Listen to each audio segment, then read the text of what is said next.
Swiss Family Robinson, Chapter 5, A New Home. My wife and I awoke at daybreak and resumed our discussion about the treehouse. I trust you understand the difficulties involved, I began. In the first place, I'm reluctant to leave this safe spot. See how secure it is, guarded on all sides by these high cliffs, accessible only from one path. From here we can easily reach the ship with all its goods. Suppose we stay here until we have landed all possible supplies. I agree with you, to some extent, my dear husband, she replied, but you and Fritz are away all day, in the shade or at sea. You don't suffer from the daytime heat as we do. As for the cargo, a lot of it has drifted ashore. I would rather lose the rest than sit here and worry myself sick, as I do every time you even mention going to sea. You have a point, I continued. What if, after moving to this place you like, we make this our supply depot and retreat in case of danger? I could easily make it safer by blasting some of the rock with gunpowder, but we will need a bridge to get all our gear across the river. By the time you finish this bridge, I will be broiled alive, cried my wife impatiently. Why not just carry everything ourselves and wade across? The cows and donkeys could carry a lot. They will have to, I said, if you will work on bags and baskets to carry things. I will start work on the bridge. We will eventually need it anyway, because we have no idea how the stream will behave in all seasons, and a bridge is safer anyway. Wonderful, cried my wife. I do like the idea of storing the supplies and gunpowder here, though, where I don't have to sleep next to them. Our most dangerous possession, and our most useful, I said. We will be very careful, and someday I'll hollow out a powder magazine in the rock. We woke our children and told them of the decision. They were delighted and began calling the move our journey to the promised land, and complaining about the time wasted building a bridge. To get boards for the bridge, I would have to return to the wreck. Ernst and Fritz went with me. I let Fritz steer us into the helpful current. As we passed the small island at the entrance to the bay, a tremendous flock of seabirds rose into the air, screaming and crying. The noise was deafening. Fritz wanted to take a shot at them, but I told him not to. Why had so many gathered on such a desolate little island? I set our sail to catch the breeze and had Fritz steer that direction. The birds were settling back down. Presently Fritz shouted, I see! They are feasting on a huge monster of a fish, Father. Let's have a closer look. We landed a short distance from the dining flock. After tying the boat to a large stone, we crept carefully toward the birds. It was indeed a monstrous fish, with hundreds of birds greedily battling for a taste. This wasn't here yesterday, Father, said Fritz. I wonder how these creatures got stranded here. Fritz, it must be your shark, cried Ernst. I believe you can see where you shot him. I think you're right, Ernst, I said. Look at those jaws and those teeth. Thank God we were saved from them. Let's try to get those greedy birds to spare us some shark skin. It was very rough, and when dry, it makes a good file. Ernst took his gun ramrod and charged manfully into the flock, striking left and right, killing several of the birds and driving off the rest. Fritz cut some broad strips of shark skin. The shore of the inlet was littered with useful boards, so we began to gather them up into a raft to row behind us. There were so many that we no longer needed to visit the wreck at all. Instead, we set sail for shore. As we sailed, I directed Fritz to nail part of the shark skin flat on boards and the rest onto the rounded mast. Is that a good idea, Father? He asked. It will dry bent and crooked. I want it that way, I answered. We can smooth wood with it. Before long, we reached the shore, lowering the sail. We soon had our craft safely moored to the bank. No one was in sight, so we gave a loud halloo. We got the same in response, and soon my wife and young sons came running from behind the high rocks, each with a small bundle. They had not expected us so soon, so we explained the reason. They opened the mysterious bundles to display a large number of crawfish, which tried to scuttle away in every direction. This caused much laughter as my sons tried to round them all up again. Have you ever seen so many splendid crawfish, Father? Said Jack. We must have hundreds. Just look at those claws. Did you discover them, Jack? I asked. No, it was Franz. We went down towards the stream to look for a good place for the bridge. He was picking up pretty rocks, some of which he thought were gold, Jack explained. Then he cried out to me, Jack, Jack, come see the crabs on Fritz's jackal. That's when we dragged the carcass. And sure enough, it was swarming with these. Will these be good to eat, Father? They will be excellent, my boy. We can thank God for providing for us every day. A good job finding these, Franz. And Jack, as you so unselfishly gave credit to your brother, you deserve a share of the praise with him. Both sons beamed. When we had all shared our day's adventures, my wife started boiling the crawfish while the rest of us went to bring our lumber ashore.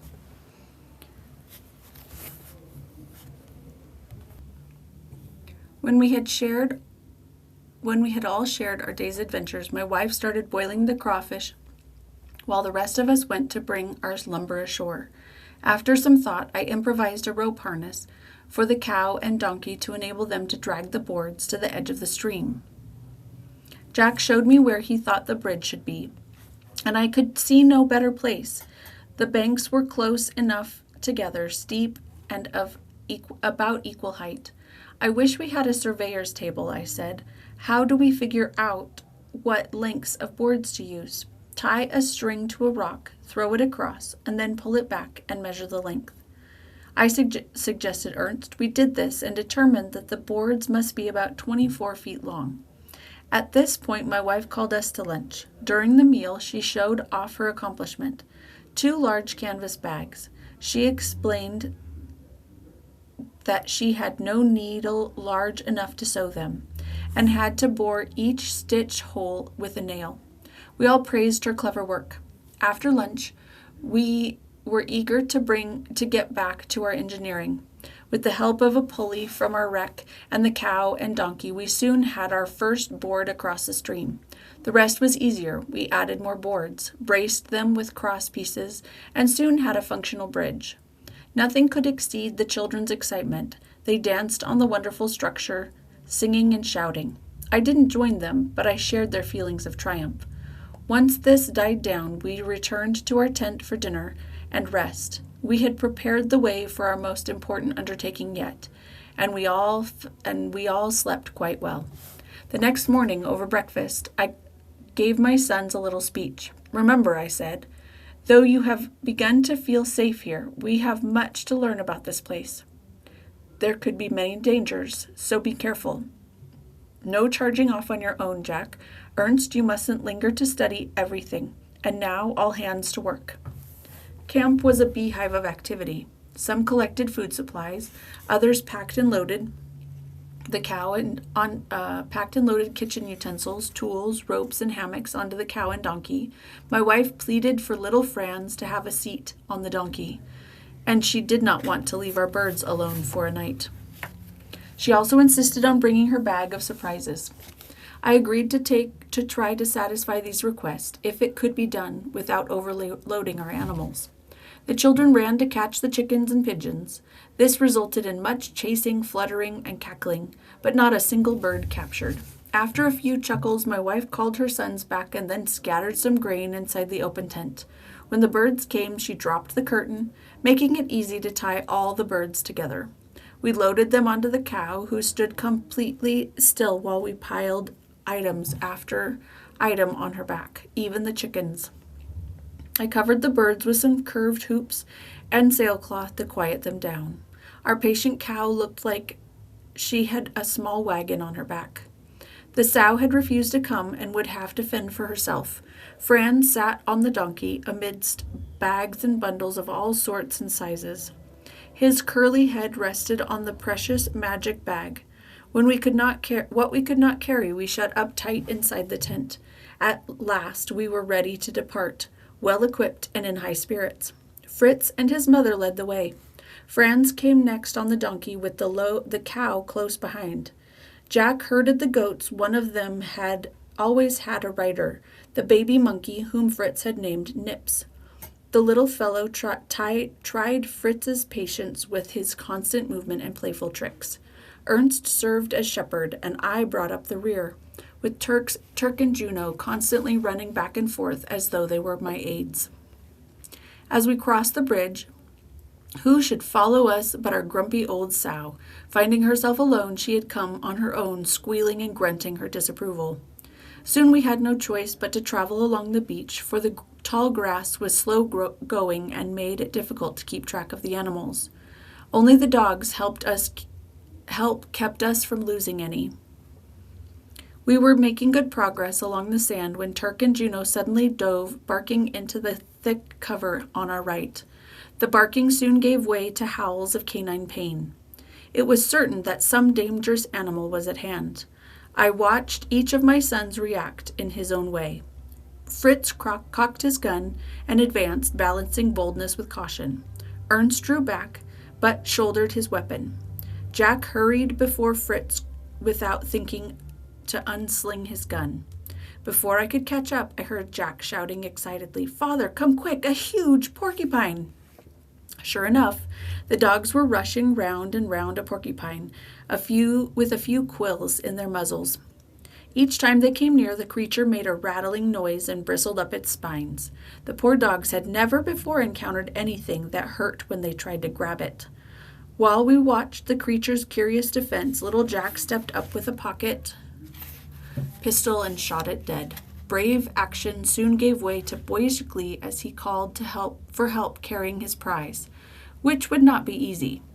We got a lot of bloody fingers until Jack thought to tie his handkerchief around its neck.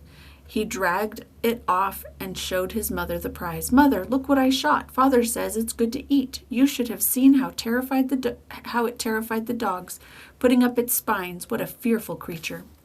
I had said nothing about eating it, but he might be right, so I didn't mind. Ernst examined it carefully, giving us a lecture on porcupines. I let him talk for a moment before interrupting with, "Jack, weren't you afraid the porcupine would throw its quills at you like darts?"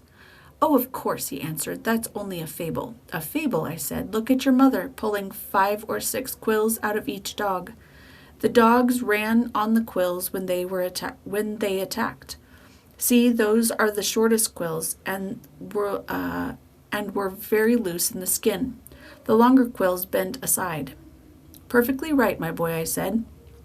"It is a fable, but we shall leave behind the prickly trophy of yours." "Oh, please, Father, let's take it. It's good to eat," cried Jack. To please my eager son, I wrapped the porcupine in cloth and added it to the donkey's load. The rest of our march was uneventful, and soon we came in sight of our new home. My wife had accurately described it.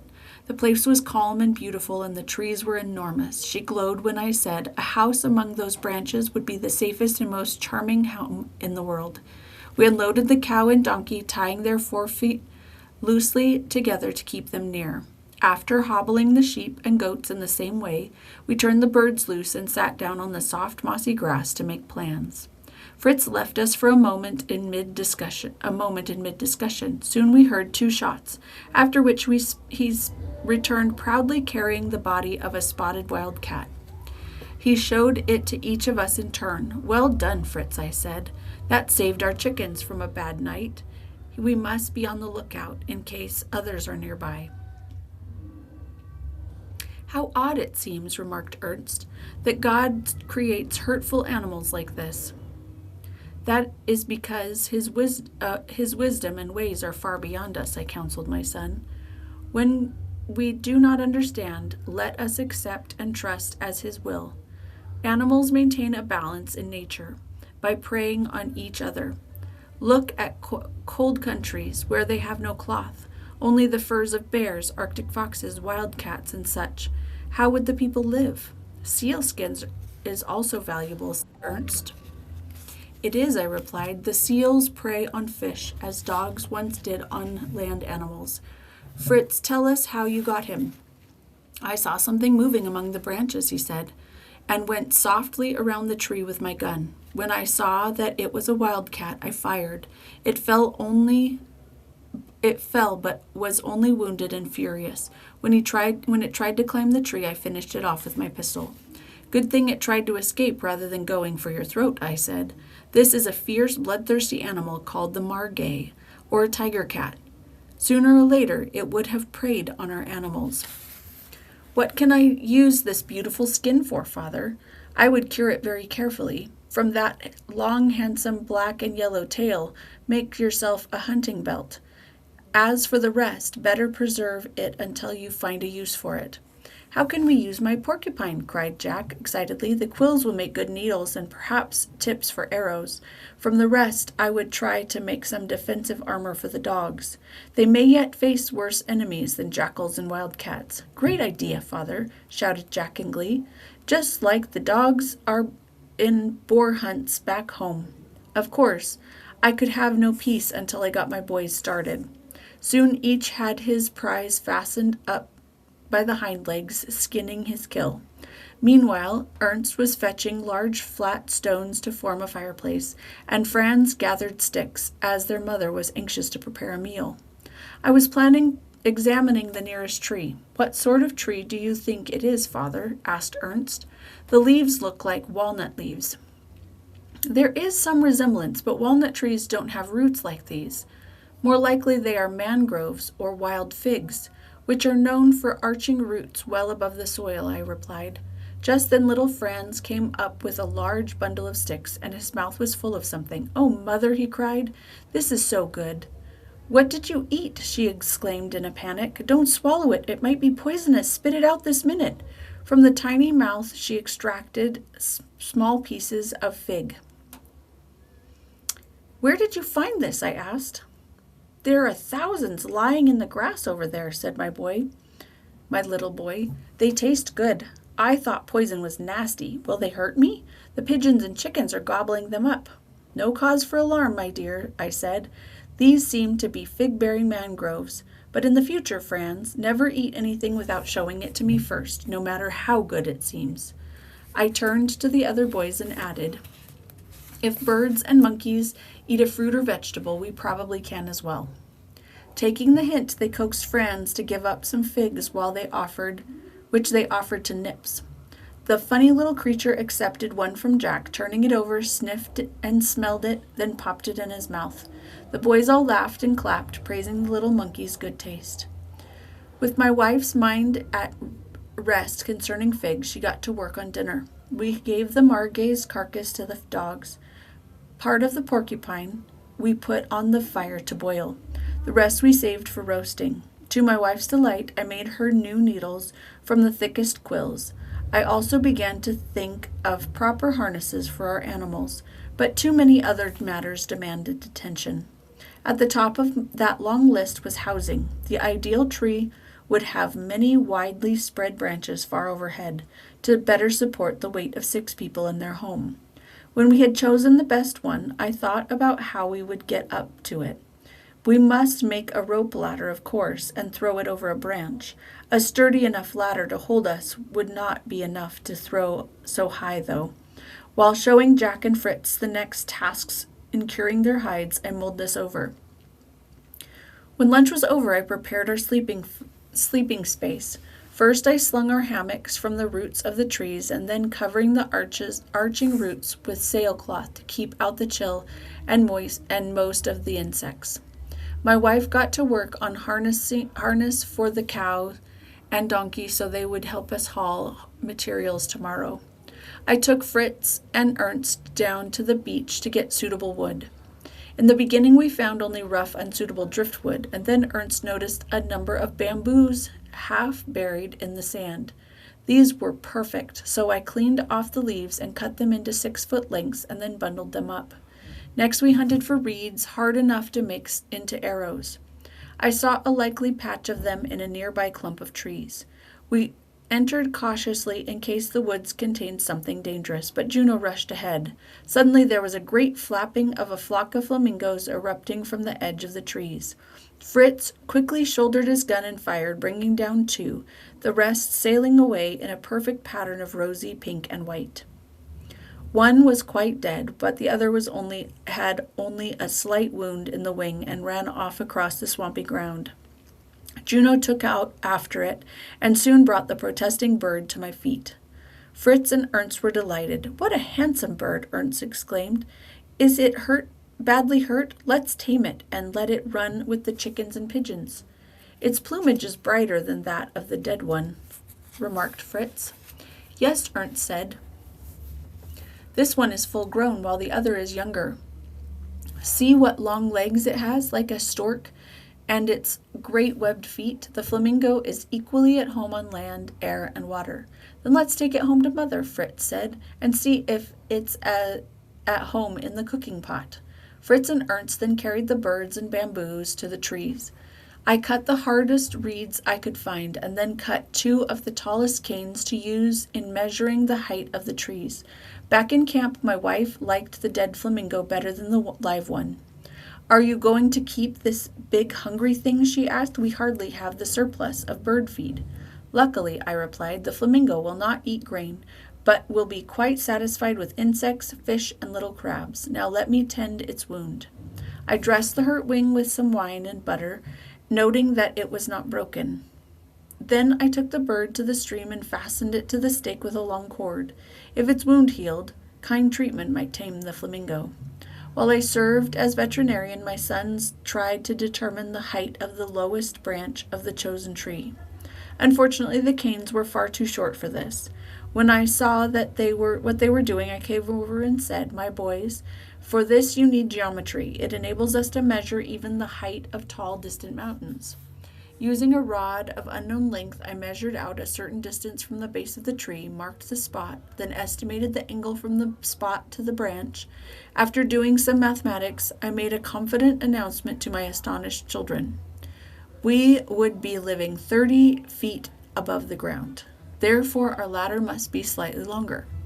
Telling Fritz to collect all our rope, I sat down and made 6 arrows from reeds and flamingo feathers. I then took a strong bamboo. This I bent and strung to form a bow. The boys were delighted and begged to have the first shot. No, I said.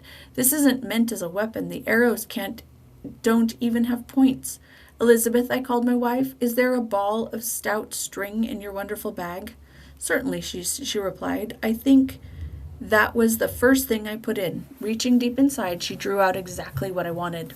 Now, boys, I said, I'm going to fire the first shot. I fastened one end of the string to an arrow and aimed at a large branch above us. The arrow sailed over the branch and fell at our feet, draping the string over the branch. Now for the rope ladder. Fritz had obtained 2 40-foot coils of rope. Laying these out side by side, he cut the bamboos into 2-foot pieces to make rungs. I tied knots in the ropes and passed the rung ends through, while Jack fixed each end with a nail driven through the bamboo. When the ladder was finished, I used the line I had shot over the branch to hoist a strong rope across it. From there, it was simple to hoist up the ladder, staking it firmly to the ground. The end of the other rope we tied to a stake also, until we could secure the ladder at the top. The boys were all eager to be first. Jack is the lightest, except Franz, who is too small. Up with you, my boy, and be careful. My agile Jack quickly scrambled to the top. 3 cheers for the nest, he exclaimed, waving his cap. What a great place to live. Come along here, Fritz. His brother was soon by his side, hammer in hand, nailing and tying the ladder to the branch. This freed our rope for other tasks. Now I took an axe and climbed up for a good look around. The tree would serve well, for its branches were so strong and close we need only clear away a few obstructing branches and lay boards across. I now called for a pulley, which my wife fastened to the rope we had used to haul up the ladder. It was crowded in the branches, so I told the boys to go down. I fastened the pulley to a strong branch above me, to use for hauling up lumber the next day, and made a few other preparations. I worked well into the evening moonlight until I was too tired to go on and climbed down. While I had been working in the tree, my wife had been busy making 2 fine, complete sets of harness. She had also prepared a bountiful feast, a roast shoulder of porcupine, soup made from its broth, butter, cheese, and biscuits. When we had eaten this fine meal, we herded up our 4-legged animals, letting the birds do as they liked, and we built a cooking fire up high to keep away any dangerous animals and lay down to rest. The children were soon asleep in their hammocks, but I was full of anxious thoughts, one right after the other. Only in the early morning hours did my mind finally allow me to rest. Early the next morning, we were up and about our various tasks. My wife milked the goats and cows while the boys fed the animals. With this all done, I took my sons, the cow, and a donkey down to the beach to get bamboo, solid driftwood, and shipwreckage. We harnessed the animals to the heavier beams and carried the lighter ones ourselves. Before long, we were back at the trees, ready to build a home. Fritz and I climbed up to clear the building area. We lopped off all useless branches, leaving a few about 6 feet above the floor from which to sling our hammocks, and others still higher to support a temporary roof of sail canvas. One by one, my wife tied the boards to a rope, enabling Fritz and me to raise them up with the pulley. We put these side by side across the branches to make a smooth, solid floor, then built a wall on each side, the great trunk protecting us from behind, and the open front let in the fresh sea breeze. We threw the canvas across the higher branches and secured it. Later we would build a more permanent roof, but this would do for now. We then hauled up and installed our hammocks and bedding. With a few hours of daylight left, we cleared leaves and chips off the floor, then climbed down to make a table and a few benches from the rest of the wood. Exhausted, Fritz and I lay down on the grass to rest and wait for dinner. My wife soon called us, "Come and taste flamingo stew on the lovely table you have built, and tell me if you like it." Ernst suggested it would be better stewed than roasted. Laughing at the idea, Ernst turning scientific cook, we sat down. The birds gathered to pick up the crumbs, while Nips skipped about from one to the other of us, chattering and mimicking us. My wife was overjoyed to see the sow showed up and gave her all the extra goat's milk. It would sour by morning anyway, and this way, perhaps the sow will come back every night, she explained. True, I replied, but we must find another use for that milk. Next time Fritz and I return to the wreck, we will bring a butter churn. Must you really go again to that dreadful wreck? Asked my wife, shuddering. You have no idea how nervous those trips make me. We must, I'm afraid, I replied, but not for a day or two. Come, it's getting late. Both we and the chickens need to roost. We lit our watch fires and, leaving the dogs on guard below, climbed to our new home. Fritz, Ernst, and Jack raced up the ladders, their mother following very cautiously. Perhaps she had not fully considered that her housing idea would require her to climb up a high rope ladder. If she had second thoughts, she overcame them enough to reach the top. I took little Franz on my back, untied the bottom of the ladder from its stakes, and climbed slowly up. For the first time, we all stood together in our new home, feeling safer than ever since we had landed. I drew up the ladder. In evening prayer, I thanked God for all the good that had come to us, and we retired for the night.